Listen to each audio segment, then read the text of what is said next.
All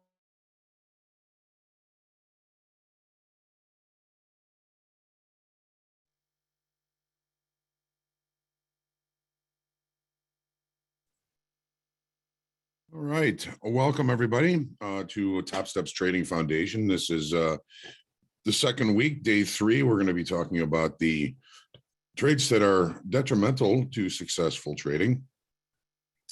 We talked about the beneficial traits yesterday. Hopefully you found it interesting and informative and useful for you.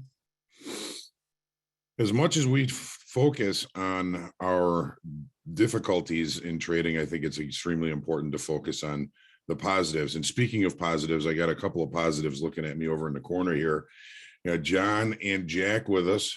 Good morning, gentlemen. How are you? Good morning, Hogue. Hey, Hogue. How are you? Okay, what's going on?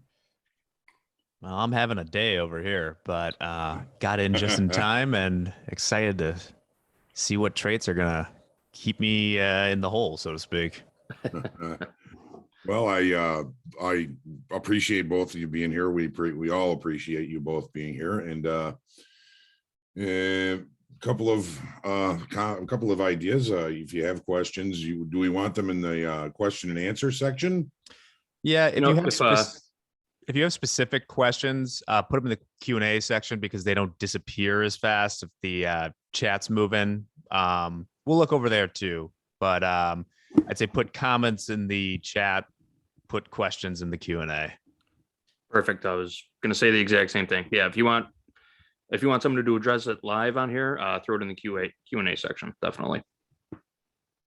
Awesome. Thanks, gentlemen. Two wonderful trading professionals and wonderful human beings right there, ladies and gentlemen. Thank you. And Vincent, I think someone says no sound, but I can hear Hogue and John fine. Does everyone else got sound? Just someone give me a yes. Yeah. So I think that's on your end there, Vincent. With that, take it away, Hogue. I got a direct line to Vince. I just let him know it's his computer. Yeah, that happens to all of us. Okay. All right, good. All right. So here we go. I'm introduced myself a few times here, and I guess you got to do that. If somebody only sees this one, you got to let them know who they're listening to. My name is John. I'm the senior performance coach here at Topstep. 39 years in February in the futures industry. 30 years actively trading. Come from a long line of traders. My dad was a trader. My brother was on the trading floor for quite a while as well.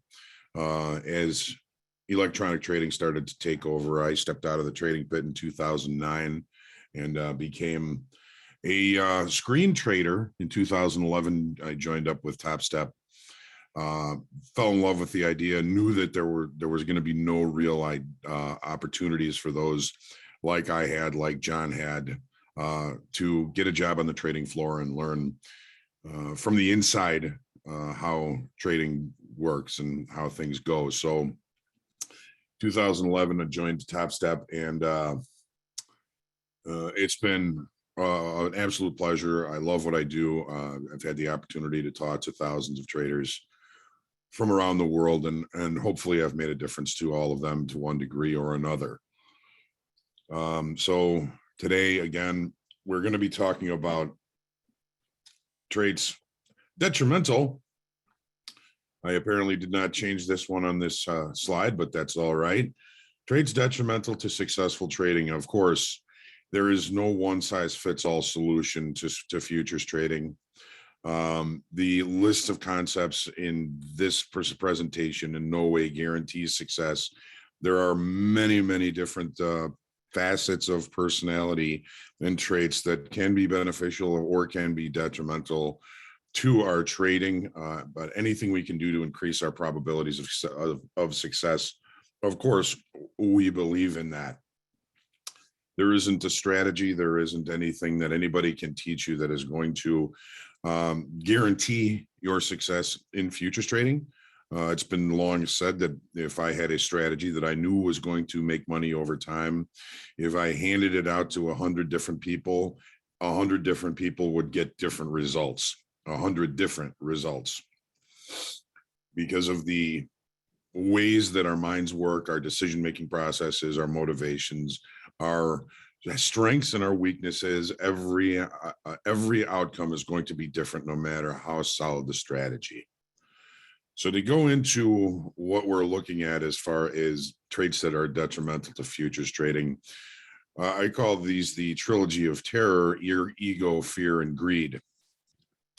Yesterday, we spoke about humility and the importance of humility to be able to expect, to be able to accept information that is contrary or something that we cannot control. If you trying to put your ego into trading, and there's a lot of traders that have some pretty big egos, but when it comes to trading, you really have to just let go of your expectations of what the market is going to do and let the market, as this says here, be your master. The ego is the personality trait, I guess would be the best way to put it, that has us put our heels in the dirt and try and fight with the market. The market's always going to be right. Market is what it is. It's an environment that we are entering into, and we have to remember that whatever we think about the market does not matter. If you can't take a loss because you are unable to accept that loss, if it's going to be too much of a harm to your ego, you better think about taking that trade before you even take it. The market is, of course, the master. Your ego, what you want from the market, may not be what the market is doing. You see this a lot in people that have the idea that they're going to be able to make a certain amount of money in a certain amount of time. If I sit down and I get to February 1st, and I say, all right, on February 1st, by the end of this month, I'm going to make X amount of dollars. Let's just call it $10,000, which, in the right month, in the right markets, in the right strategy, shouldn't be that big of a deal, right? However, the markets may not be cooperating with my strategies. I may be out of step with the market. I may be thinking the market is going to be moving higher for the entire month of February, and the market goes the opposite direction. If I cannot change my view of the market because I demand what I want from the market, you're going to have a hard time. The next of the trilogy of terror is fear. And there's always going to be people that are going to argue with any of these concepts. And a lot of what we're looking at in these slides are things that I've learned over time, and that are part of my experience and part of my experience in working with traders. Fear for the retail discretionary trader seems to be what runs most of them. When we take a look at the market, if the market is moving one direction, if the market's moving one way, we start to have this fear that the market is going to get away from us. So one of the biggest problems I think that people have is when you succumb to the fear of missing out. When you see a move that's already underway, you're not going to be focusing on good trade location, good strategy, and good entries. You're going to be focusing more on the fact that you're afraid that you're going to miss out on this opportunity. Many of you that have been in these classes have heard the story of me buying the high and selling the low consistently, and that was purely a function of fear of missing out. If you are run by fear, you're going to be more of a of a herd mentality trader. A lot of traders are motivated by fear, and if that fear is loss, they tend to create more loss.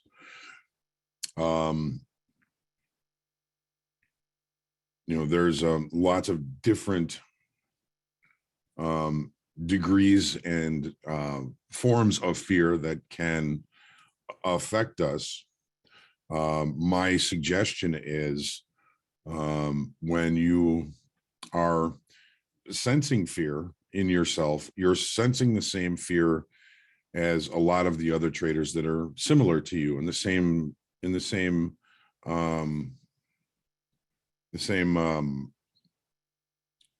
time frame, the same pocketbooks, the same things that we're looking at. And remember that most of the traders that you're trading with, and I call them direct competitors, but I don't know if that's the right way to put it.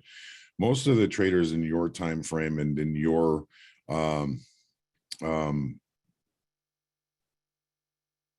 ilk, if you will, your risk parameters, your risk tolerances, your motivations, we know that most of them are not going to succeed. So if we're doing the same thing that we're doing out of the same fears that they are doing what they're doing, we're going to be kind of stuck in a herd mentality, and we know that the herd mostly is not going to make money in this. So while there is fear that is detrimental, there is also the idea that understanding that fear, understanding the psychology of that fear inside of you, and understanding that that fear is felt by a lot of other traders sitting in a very similar seat as you are, can also help you make changes. When you sense fear, you're going to, hopefully be doing the things that we're talking about. You're going to be journaling. You're going to be taking, you're going to be very deliberate in your review of your trading. And when you sense that fear, look at the outcomes of it.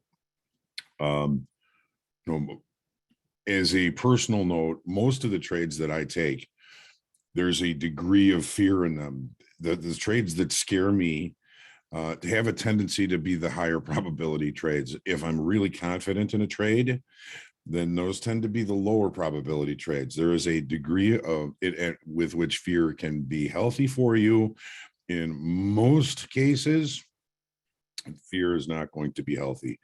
Just the fear of taking a loss creates our ability to default to, well, I don't want to take this loss, so maybe I'm going to wait and see if the market will come and make me whole again, which is, of course, the wrong thing to do. Admit when you're wrong. When you have that fear of, hey, this thing's going to go away, this thing's going to get away from me, it's best just to get out.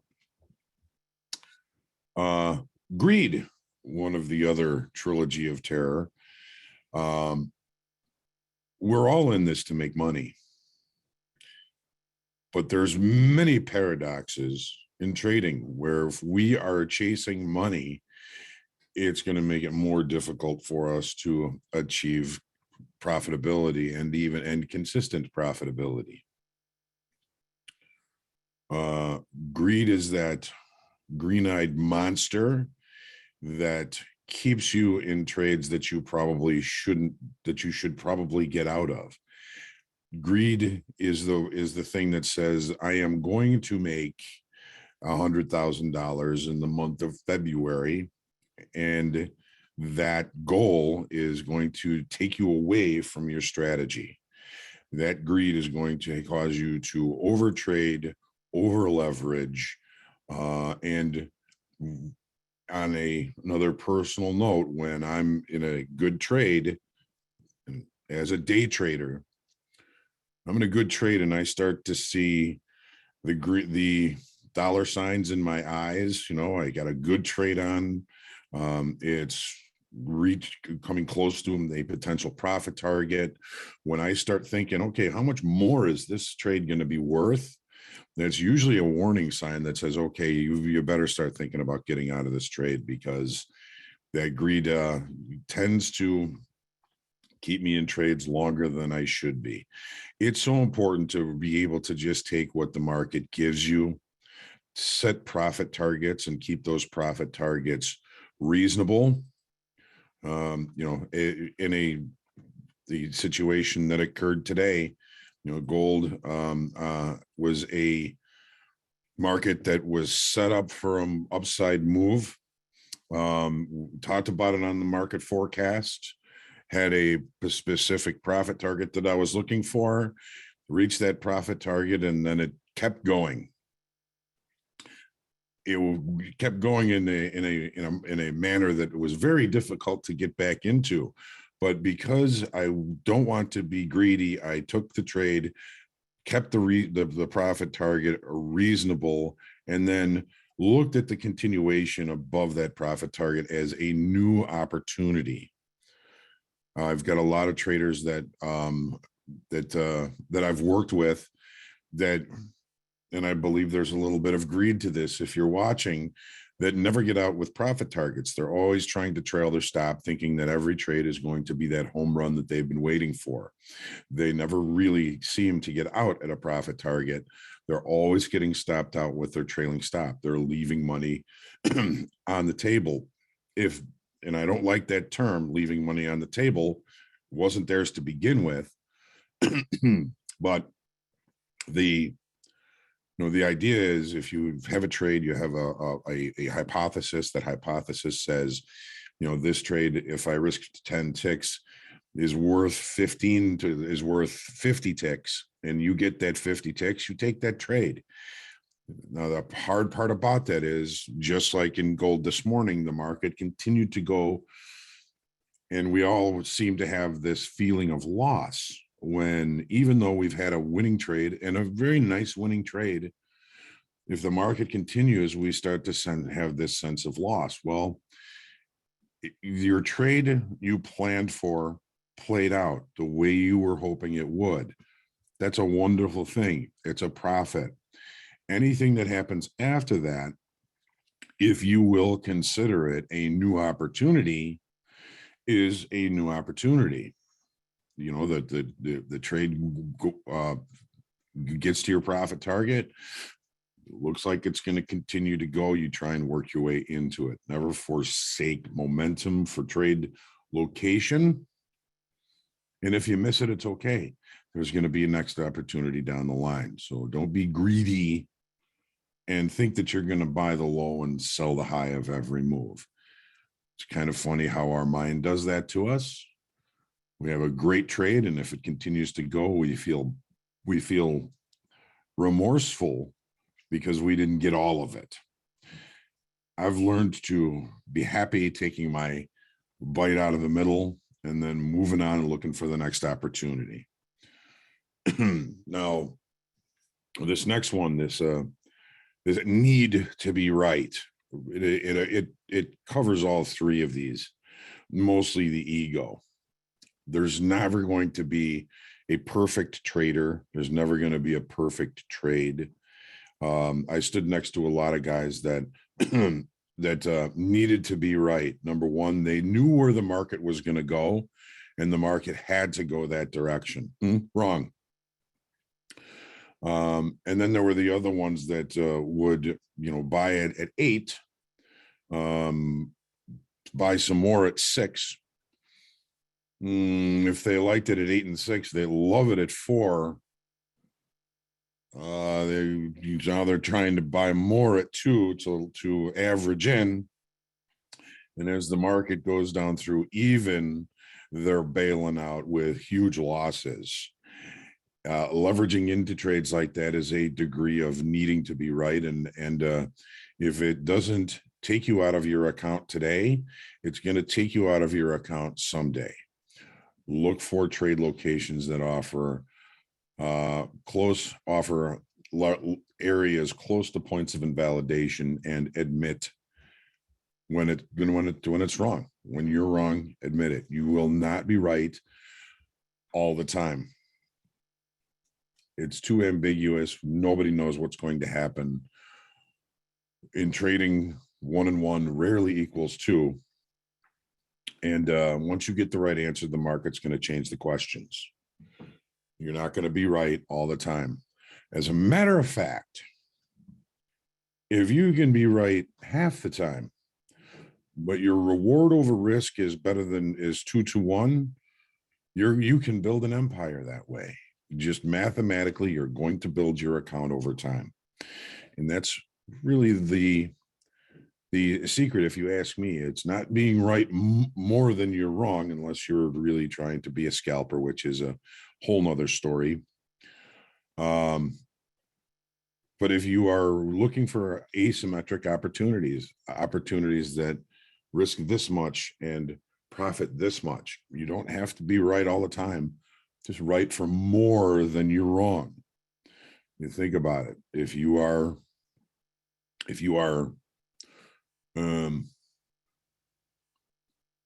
right, if you're right half the time, but your winners are twice, 3 times, 4 times, 5 times what your risk is, you can't help but make money.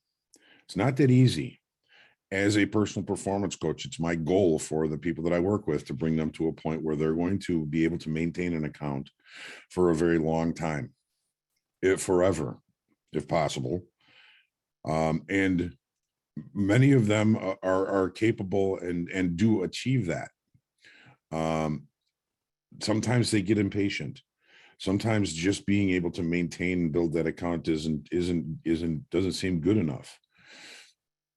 But when I kind of go back and I look at them and I say, we know that 80-90% of the people that get into this are never going to make any money. You are already at a level above 90% of your direct competitors. Maybe the direct competitors isn't the right way to put it. Other traders in your ilk, in your time frame, in your genre. So there's going to be losses, and there is no perfection in trading. They say that certain zodiac signs have a tendency to be perfectionists. I'm a Virgo. That's one of them, but I'm well aware that I'm not perfect in anything, and particularly trading.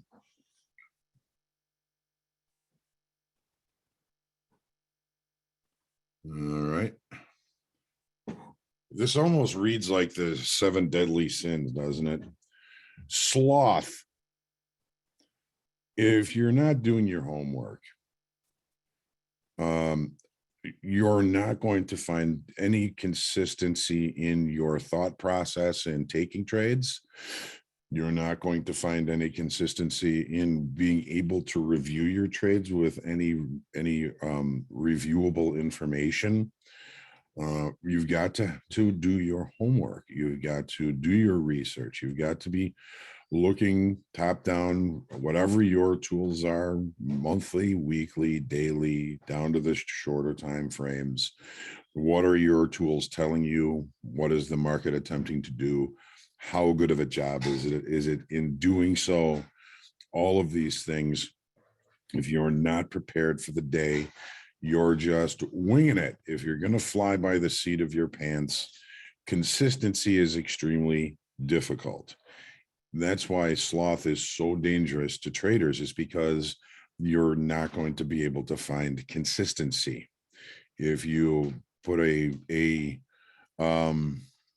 outline together on how you're going to prepare yourself for the trading day, and you do that consistently, you're going to probably be adding things or taking things away that don't seem to speak to you.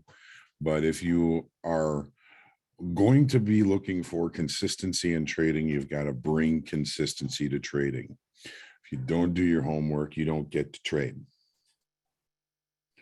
There's no holy grail at this. And I don't know anybody on screen that has become so intuitive that they can just sit down and print money as a discretionary retail trader. Do the homework. In week 4, we're going to be taking the last 2 sessions of this. We're going to be talking about your business plan, and what you want to be thinking about is your business plan. If you were to be borrowing money and starting a store or a restaurant, you would need a business plan. Then the last day, we're going to talk about the trading plan. We're going to going to look at and you know, perhaps some sort of a template idea for you to put together some sort of a outline to prepare yourself for the trading day. So there's a lot still coming in trading, Topstep's trading foundations. We're just setting some of the basics out there so you can be prepared mentally, physically, emotionally, and maybe to a degree financially. All right. So some of the things that trading forces us into, impulse trading and over trading. We talk about impulse and we talk about intuition. Intuition is something that takes time to develop. Impulses we all have. If you do not have a valid reason that's part of your plan, that's part of your strategy, then you're likely to be just kind of succumbing to impulse or impulse trading. Impulses, if you ask me, you know, and I have had an opportunity to work with many different trading psychologists. Impulses are fear and emotionally based responses that don't necessarily go through conscious thought. Think about this. If you've been trading for a while, I'm sure that you've run into a whole bunch of situations where you may do something and you may do this over and over again. And the moment you do it, you say to yourself, oh, I did it again. This never works. Okay, that's an impulse. How do I know that? Because it didn't go through conscious thought. You didn't think about it until after you had done it.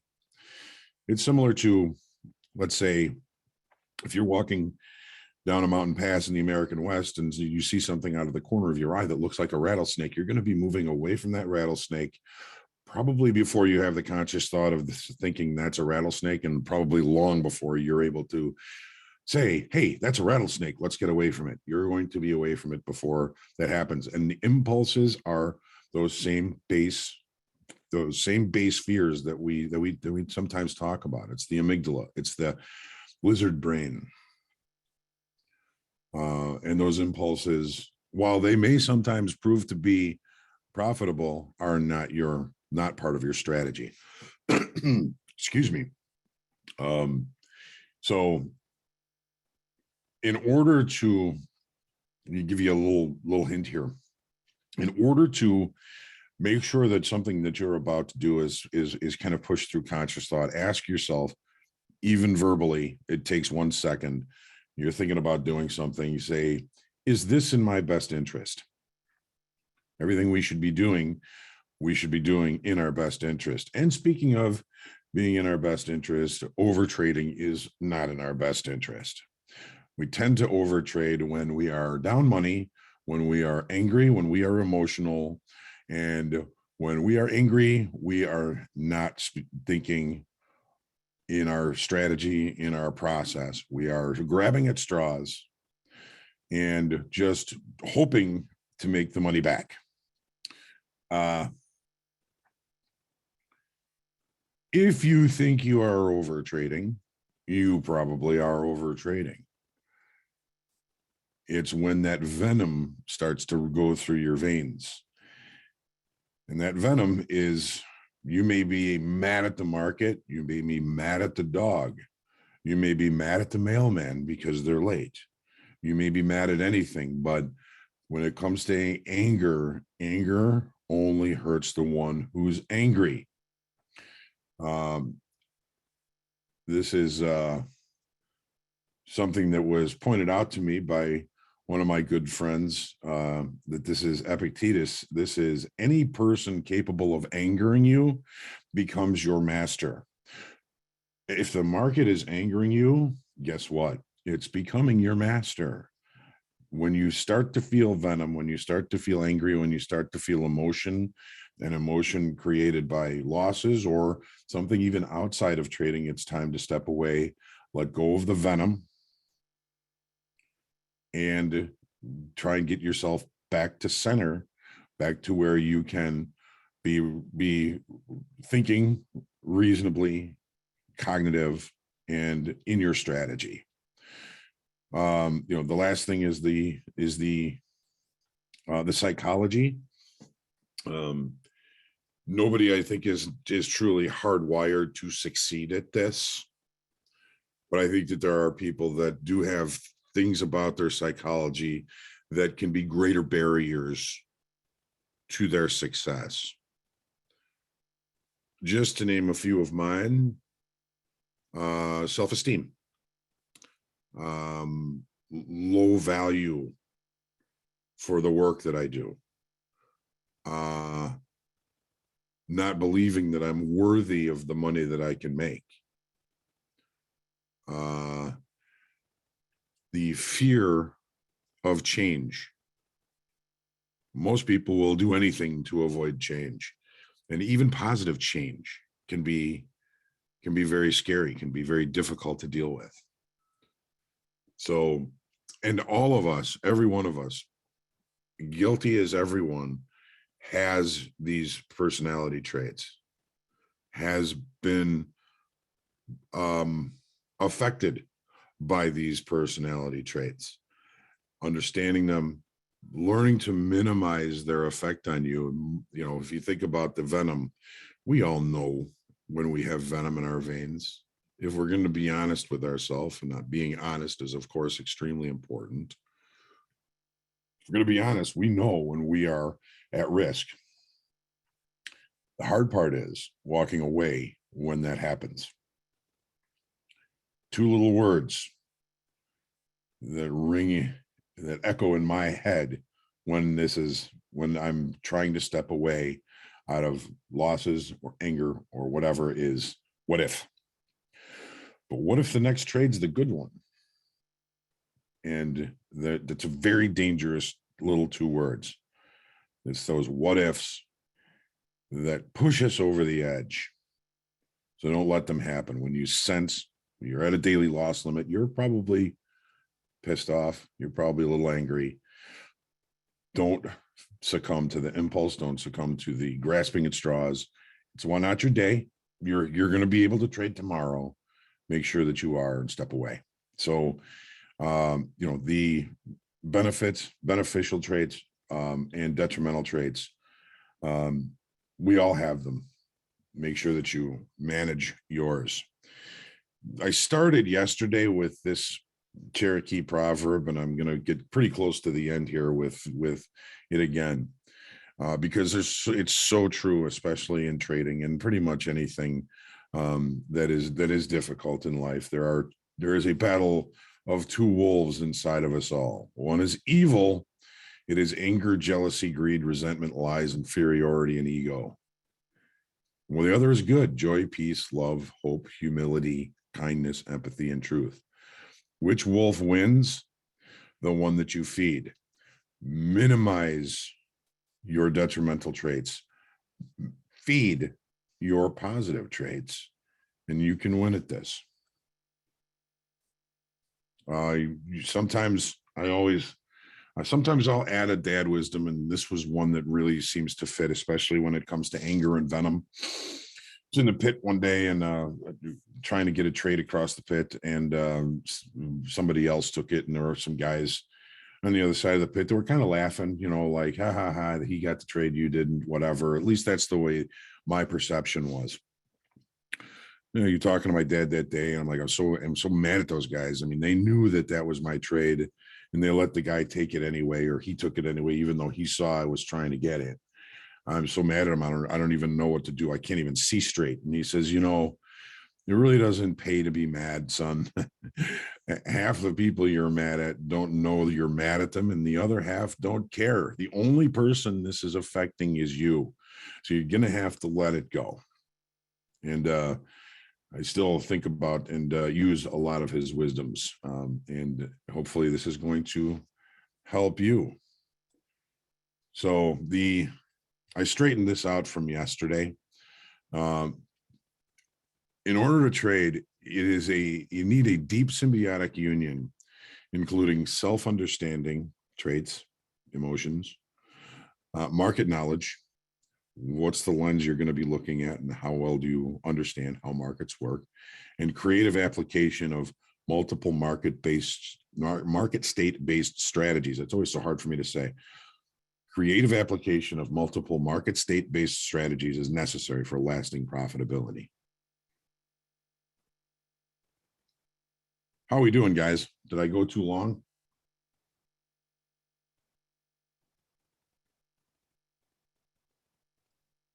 I think you're doing just fine there, Hogue. All right. So what do we have here? I've got any thoughts here or questions that we're looking at? Yeah, let me join back in. First off, I had my camera on for a while there, so I'm glad I presumably didn't do anything too weird before I turned it off. Anyway, we had JD and I were answering questions in there, so I left one open because it's a pretty good one. From Steven says, is it true to say when speaking about fear that the larger players in the market are pushing day traders around and the fear is about getting caught on the wrong side, being pushed to the limits of pain? This is my problem, holding when on the wrong side and getting pushed and saying they are not going to stop me out. Usually they do. So I guess you could expand this to talk a little bit about oh God, yeah, no, I'm not gonna be Jeffrey Tubin. It's a good reference though. That was like maybe my favorite story of 2021. So when people talk about they, and sort of like the idea that, what are your thoughts on like the market being a max pain machine? Well, I believe that to be true. I think that the market pushes price to the level where it causes pain for the most participants.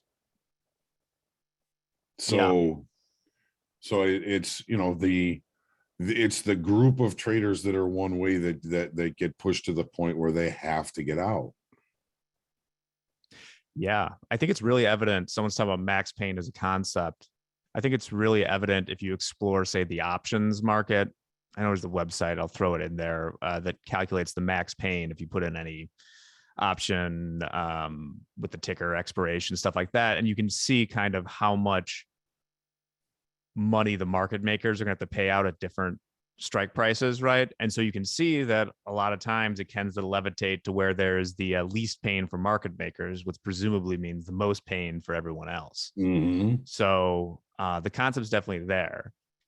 And I think a lot of beginning traders get pushed to the max pain because they tend to hold the positions that they feel like have to come back, for instance. So you're getting pushed, and then the people that are getting out ahead of you, it just brings more pain. So yes, I would agree with that. So, you know, we as traders, we do our homework. We take a look at and we weigh the probabilities of a trade, and we take a look and okay, this is the trade we're looking for, and it's in the position that it's in the location we're looking for. So we put the trade on, and after that, there's really nothing we can do other than manage the risk. We can't push the price in our direction, so there's a little bit of luck, or you could call it luck, but it's the other traders that are moving price that are going to have to push price in the direction we want it to. So the idea that, you know, you're putting a trade on and then the market pushes you to your max pain, where you decide where that max pain is. You know, if you're trading, and I saw somebody was asking what's a point of invalidation. A point of invalidation is a stop level. You know, if you're using the tools and the lenses that you're looking at the market through, and you know, the market comes to a level that you believe is a good buy level, it should be relatively close to a point where price can go that is saying, no, that's probably not a good trade. So you want to trade as close to those as possible. So, you know, the taking trades to the maximum amount of pain, again, I mean, that's something that you decide. It's the only thing that we can control is the amount of risk that we allow for each trade. And, I don't believe in static stops. I think stops should be based on market-based information. But, if you find yourself in that situation quite a bit,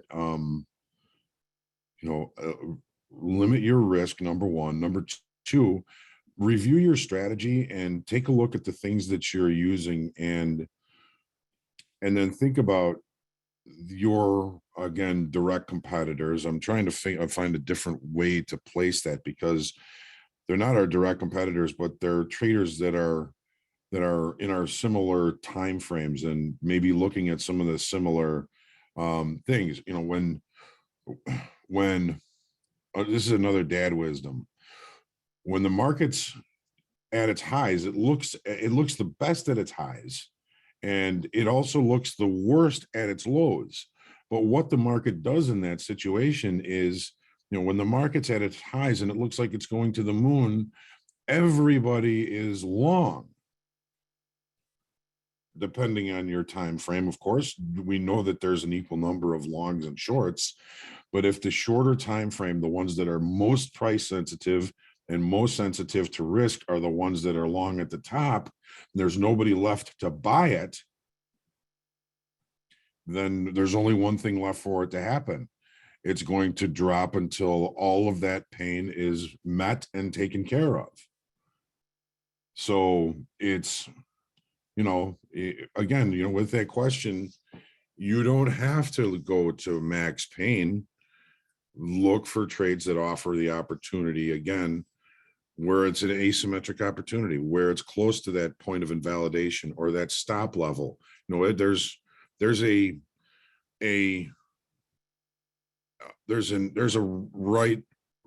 a profit target for every trade. Well, there's also a trade. There's also a level that the market is saying that trade's not going to work. Now, we're never 100% sure. Sometimes your stop might be too close. But, at the very least, you don't have to let yourself get to that critical mass of where you're at your max pain, even if it's a series of trades. We have daily loss limits. If you have $1,000 daily loss limit, you don't have to go to that. You can stop that at 500 or 700. It's just a matter of being able to walk away. And that's one of the strengths of being a trader, is to say, not my day. And, we're going to come back tomorrow and we're going to see if we can't get it again tomorrow. But, it's that digging in the heels, letting the market continue to move against you and move against you and move against you until finally you can't take it anymore and you get out. We used to look for guys like that in the trading pit. We'd know that if they had a position and the market was going against them, and we would see them get hotter and hotter and hotter. And when they finally got out, we wanted the other side of those trades, because we knew that was going to be the bottom. Don't be that guy. Don't be that guy. Yeah. Quick one, and because it proves a point here. Someone asked if you ever used a heart rate monitor to catch yourself before tilt. That's actually, I have not, but that's not a bad idea. We were talking to someone, I think on the podcast once, who has a very technical way where they would rate themselves every day on a number of different categories to give themselves a score, and then they wouldn't trade if it was below a certain amount. And if you're a numbers person, you have the discipline to do that. You're a spreadsheet whiz, you want to track your heart monitor, that's not a bad idea. I do know people that do it. Yeah. I mean, my heart rate would always be through the roof. Like I would have, before unemployment or something like that. Somebody asked real quick, which somebody was asking about what you meant by market-based stops. Can I give a try at it to see if I'm guessing what you mean? Please. Sure. Yeah. So I think what Hogue is getting at, trying to test myself here, is that not to just, you pick a level to get into a trade, right? Not to just arbitrarily say 5 ticks stop, 10 ticks win or something like that, right? It's more like you're picking another level where this is the point at which it's invalidated, and that's where my stop is. and a profit level that's following something similar. Is that close? Yes. Yeah, you're looking at let's say it's a support level that you've been watching, and price gives you the opportunity to trade at that support level. How far does price have to go to prove that support level wrong? Yeah. Is it true? This kind of goes back to the last question. Is it true that market makers actually run stops to juice their profits? We used to in the trading pit, as scalpers, we would get a sense of where the short time frame stops were accumulating. And we would just try and down tick the market with one lots, accumulating a short until we hit the stops and take the other side of them. Do I believe that happens now? Yes, I believe it does. I think some of the algos and HFTs are programmed to sense order flow to say, this is a level where short time frame traders and where we can see a lot of onesie twosie trades going on here. We know where their stops are going to be. So we're going to place bids where those stops are and try and, down tick the market the way the locals used to in the trading pit, so that we can, we know there's those stops that are sellers down there. We're going to scoop them up. I believe that does happen to a degree. The trick is, and this is one of the things where I think we sometimes fall into herd mentality, or I call them lemming trades, where everybody's one way. If you sense that it's an area where you may run into a lemming trade, try and beat them at their own game. Look at where the stops of your direct competitors would be, and see if you can't get in where those stops are, and you can kind of beat the algos at their own game. Yeah. I mean, think about how you'd feel if you were on the other side of the trade. Someone was asking earlier, what are times to avoid? Here's some practical things. I think one of the things I said was, if you're a day trader, that's what you got to avoid towards the end of the day, right? Because that's an idea of like a prime time where it's not rocket surgery, right? To kind of know that anytime that you have to do something, you're at a real disadvantage there. Another dad wisdom: get out when you can, not when you have to. Yeah, especially those Friday afternoon things, like we talked about yesterday. Yeah, we had a little baby crying in the background. You guys may or may not hear it. This is good. Hogue, I'm often numb or mildly happy after a major profit and upset after a major loss. Why do losses feel more intense than major gains? We discussed this a little yesterday, but it bears repeating. Mm-hmm. You're hardwired. Yeah. We are hardwired to, well, and it's true. If you have a winner, there's that sense of satisfaction and happiness, right? We had a winning trade. We just made some money. You have a losing trade. The losing trade hurts twice as much as the winning trade is pleasurable. Just human nature. Nobody likes to lose. Nobody likes to lose. Even if it's just one losing trade, the pain, even if it's a tenth of the money that you made that you just lost, the pain of the loss is worst. Yeah. Nobody likes to lose. We all like to win.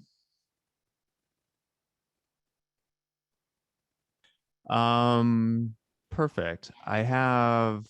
Someone asked, like, this is in the comment section here. Will you go over a strategy on what you guys think is the best way to keep your account other than taking it slow? Like, for example, if you have a 150K account, is it smarter to divide it between 1K a day and 750 a day loss? I'll presume that when you say 150K, you're not talking about 150,000 in a brokerage account. You're talking about the Topstep combine. My thought would be that rather than, I don't know how beneficial it is, especially to have profit targets for the day. I think on trades, the thing I would focus on is your average win-loss ratio, and keeping that at a level to make sense with your strategy, right? Mm-hmm. Like whether it's 1.5 or 2 or higher. I think if you start dividing it between days, it's important to have a loss limit, but I think the 1K could lead you, like if you had a profit target for the day, it could lead you to take suboptimal setups would be To my try thought, and reach to because it. you're like, I got to get to 1,000. Well, maybe there's not 1,000 out there that day. Mhm. Anything to add, Hogue, what you would do if you were starting out in an account? Sure. Take what the market gives you. Of course, you're going to have, you want to keep a personal daily loss limit, which is hard enough to keep. But when you are profitable, don't have a specific amount that you're trying to reach to. I did that in the pit for a while, and there were times when I'd be a ticket or two away from it and then end up losing it all. Take what the market gives you. If you're having a good day and you're up $1,000, are you going to stop? Or are you going to continue to try and add to it? Why not try and add to it? However, you got to come to some sort of an agreement with yourself. If you're up $1,000 and you lose, let's say 400 of it, you have to walk away. You're gonna end up a plus player, but at the end of the day, no matter what. So having that target lets you take the rest of the day off, but reaching that target lets you take the rest of the day off. But if you are, maybe the market is really aligning well with your strategy. Maybe this is a day that you could put up one of your best days. So if I'm up $1,000 and I lose 40% of it, I'm going to walk away. If I'm up 2,000, maybe I risk 30% of it, which is more money but a smaller percentage of the amount I'm up. If I keep making money, and I can do that all day long, that's great. One thing I do suggest, though, is whenever you reach a day that maybe it's your best day ever, keep it. Maybe it's the best day you've had in 6 months, keep it. Nothing wrong with taking it. Yeah, don't size in a day.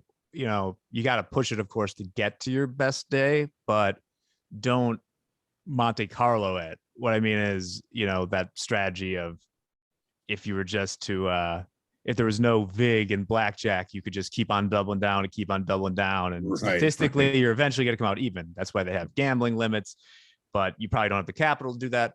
But what you want to avoid is, if you have your best day, you could push it further, but don't start way upping your size. Like No. double or nothing. That's not. No. Increasing your size should be done on a sample that extends beyond market states. Mhm. Or multiple For sure. market states. It's something that you work into over time. Yeah. And Stavro clarified his question. He was more referring, and you kind of answered it there, is when to stop trading for the day. That's going to differ from person to person, but it's something you should include in your strategy. I mean, for some people, it might be you're only going to trade during certain times. You're not going to take more than a certain amount of trades. Sometimes you're just going to be looking at the markets. Things are slow. Nothing's happening. It's grinding around. Like, time to get out there. That's usually how I would look at it. It would be dependent on what's happening in the market. If things are volatile, I like what's going on, I'll stick around to see what's happening. Someone also asked what times are best to trade. I mean, generally for futures, and hopefully we know there's any exceptions. If you're a day trader, the morning tends to be when a lot of the action happens. That's when the economic releases are. That's when people are getting and executing trades. Do you have anything else to add there, Hogue?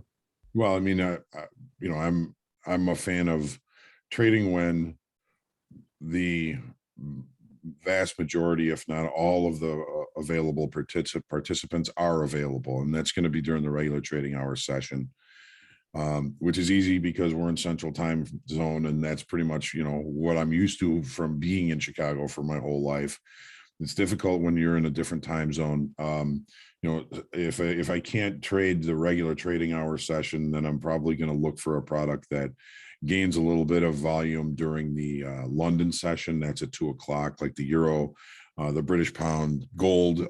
Those you'll see, better participation. But it's the Asian session, and when there's very low volume, that I just feel like I'm not getting solid, clear, good information, if I get that at all. But at least then I've got, at least information from the majority of the available participants. So I prefer the regular trading hours. Of course, that first couple of hours and the last couple of hours are usually where the majority of the volume is in any of these products. Yeah. A couple speed round here. Emily mentioned like, what do you do the day after your best day? Says she tends to give it back and then some. I think that goes into what we said is you can't, if you have your best day, don't immediately change your risk parameters, right? Like the biggest mistake would be like, I was trading 2 lots. Well, that was a hell of a day. I'm trading 4 lots today or something like that. Once again, that's something that should only happen over time. Probably, just follow, don't increase your loss limits. This goes into just being consistent, following your strategy. You might well still lose that day, but as long as you lost while not altering your strategy based on a sample size of 1, then you can accept that more, is how I would look at it. Yeah, Emily, it's a really good question because I think everybody has a tendency to do that. You have your best day ever, and then the next day you just absolutely blow up. Here's one way to ensure that that never happens. The next time you have your best day, take the next day off. Get your feet on the ground, come back, start from 0 the next day. It's one thing I tell people all the time is, hey, great day today, wonderful, celebrate it. Tomorrow you start from 0. Yeah. John asks if any of us use, if we know of any Topstep traders using Bookmap. I assume there are because we're doing something with them. I have not used Bookmap. I'm familiar with what it is and have looked at some of the demos and stuff. I believe it's about order flow stuff or just the heat zones. I mean, if it helps with that, I think I got in trouble for saying it was the holy grail. I think that like it's the hardest thing to teach or learn, but reading order flow, I think at the end of the day is what exceptional traders do exceptionally well. And it's also the thing that traders do where it's like that je ne sais quoi, where it's like, well, how did he make all that money? And they trying to explain it, but it's just hard. Yeah, it's hard. They're just looking at we don't know. Yeah. John, that's a good question. I'm currently working on kind of learning to look at the Bookmap, and I'm gonna hopefully start adding it to the market forecast so we can look at what's going on in real time in Bookmap, and also look at situations where the Bookmap may have signaled some stronger buyers or stronger sellers. I'm looking at adding that to possibly the market forecast. Right now, currently, just kind of working my way through the properties of it and learning a little bit about it now. So it's a great question. Look for more information on that in coming days and weeks. Yeah. Here's a couple good ones to end off on here. Carlos is reading the Mind Over Markets book. The author talks about the locals and other time frame traders. Can you expand a little bit on who they are? Yes. Is the question, just who's in the different time frames? Go ahead, Hug. Yeah. The locals are the floor traders. They are the shorter time frame traders. They're the weaker hands traders. The locals in the pit were the people that were in the pit basically trading their own money. The other time frame is the longer time frame, big money, participants in the marketplace. If you're talking about the S&Ps, it's the hedge funds, the banks, anybody that's got the deep pockets and that's holding positions for a very long period of time. Because basically what we're doing here is we're trying to pit time frame against time frame and take advantage of when one time frame is too far one side, and we take the other side and catch the move when they unravel. Okay, sorry, trying to respond to a few things here at the same time. Oh, here's an easy one because we didn't answer it last time. Hogue, what is that blue arrow on the wall behind you? When I saw it, I was like, did your trading jacket fall off, or is that a Yes. Yeah. It's a hood scoop from a 1966 Pontiac GTO. Well, that there you go. It's my favorite car. I had one when I was younger, and that's the hood scoop from it. So nice. Kind of a funny story we'll get into another time. Yeah, we'll end with a few quick ones here, one longer one. Galen will send you the link for Bookmap. This is a good one we can end off on for now. The test account, I can make $4,000 or $5,000 in consecutive days and consistently, but when I'm on the real account, I'm stopped. Am I not accepting the infallibility of the markets. So anonymous attendee, one thing I'd like to know there, because there's two options. One is, are you scalping a whole bunch of contracts? There's a technical and a psychological reason you might be performing much better in a simulator than in a real account. The first is just by the nature, and this is good information for everyone if you don't know it, of the way trading simulators work. If you are scalping a whole bunch of contracts back and forth on the simulator, there's no slippage, and you get filled with your complete order often when the entire order would not execute in the real markets. It's just by nature, the simulators are not infallible. They're not exactly like the real markets. So we see that a lot. That's why we had all those, why we experimented, try it with the 20-second rule for a while, is basically that we had people that were passing the combine by trading 1 million NQ futures back and forth, accounting for, there are people trading 5,000 contracts in a day, and it was working in the simulator, but it doesn't work in real life. There's a disconnect there. And then there's the psychological reason, which is what most people face, is that it's super easy to stick to your guns, right? When you don't have skin in the game. It's a whole different ball game taking losses on a simulator. You can keep a clear head then. I mean, what's it matter? And then that's something that it goes back to what we said about the hardwiring of your brain. When that starts coming into play, there's going to be a lot more fear when you're trading real money. 100%. Yep. When you have rules, accountabilities, and consequences, the decision making is that much more difficult. Yeah. John, do you want to get the Bookmap website and throw it in that question for Galen? How important is it to know your own? We'll speed round these and then we'll finish off. How important is it to know your own risk profile? Very.